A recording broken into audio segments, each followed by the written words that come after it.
Agency by Estoppel. Okay, this is the last type of formation of agency. Yang kelima, that is estoppel. What is estoppel? Estop. Estop here means that prevented.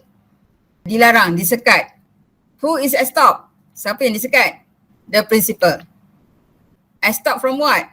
Principal is estop from denying the authority of an agent who acted without authority. So dia tak boleh nafikan authority of the agent. Walaupun agent tu actually without authority. Or from denying the liability towards the contract made by the agent who was without authority. Maknanya kalau dia tak boleh deny the authority, of course dia tak boleh deny the liability. Maknanya principal bound to the contract.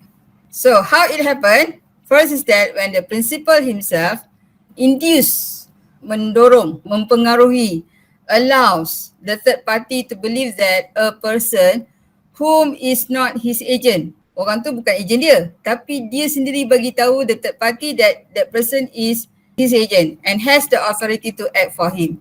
So this is under section 190. For example, in the case of Freeman and Lockyer. In this case, there were 4 directors in the company. So as you know that directors is actually considered as the representative of the company, right? The board of directors itself considered as the principal, acting on behalf of the company. So one of them, A, contracted on behalf of the company with T, the third party, without any authority. So the other directors knew about that contract but did not inform the third party that A actually had no authority to make the contract. Okay, maknanya the principal, the rest of the directors just ignore ataupun allow the third party to believe that A had the authority to enter into the contract. Sebab dia orang biarkan je A buat contract with the third party. So it was held that the company is stopped from denying that A is the company's agent. Dia tak boleh deny the authority of A bila contract with the third party. And from denying that A had the authority to act on behalf of the company.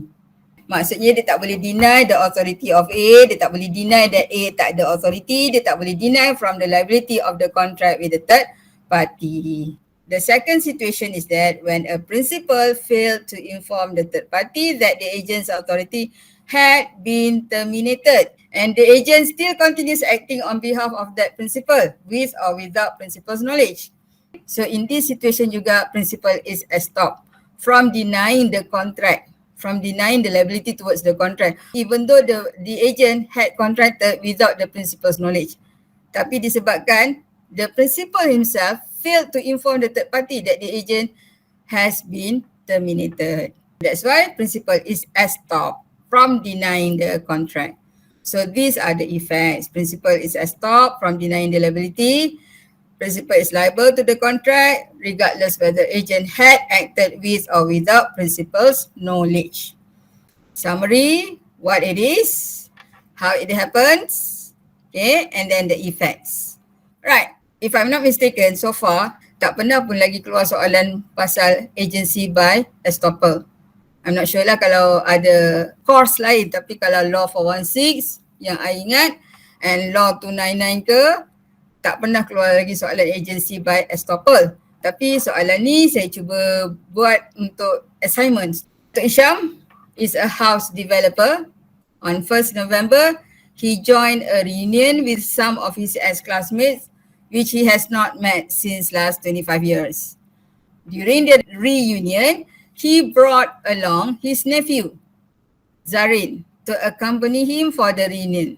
While talking to his friends about his business, Dato' Isham sendiri he informed his friends that Zarin is one of his most trusted employee and they can deal with Zarin if they're interested to buy a house from his company. So actually Zarin is not an agent sebab Zarin bukan director. Zarin is only an employee, maybe a clerk, town clerk and so on. Right? So dia tak ada authority to contract in the name of the company. Tapi what happened on the 3rd November, Fadli, who is one of Dato' Hisham's ex-classmates, went to Dato' Hisham's office and interested to buy a house. Unfortunately, Dato' Hisham was not around at that time except Zarin. So Fadli then made a contract with Zarin paid him 10,000 as a booking deposit for the house. Zarin pula did not inform about this contract to his uncle, Datuk Isham. He used the money leisurely. So after 1 month, Fadli contacted Datuk Isham about the contract that he had made with Zarin and the deposit that he had paid. Datuk Isham was so surprised about it. He informed Fadli that Zarin has no authority to contract on his behalf and he is not bound to contract with Fadli. So maknanya isu kat sini whether there is formation of agency by Estoppel. Because Datuk Hisham sendiri, the principal, he himself induced the third party, kawan-kawan dia, to believe that Zarin is his agent. Kalau siapa-siapa interested to buy a house, boleh deal dengan Zarin. That's why Datuk Hisham is stopped from denying the contract which was made between Fadli and Zarin.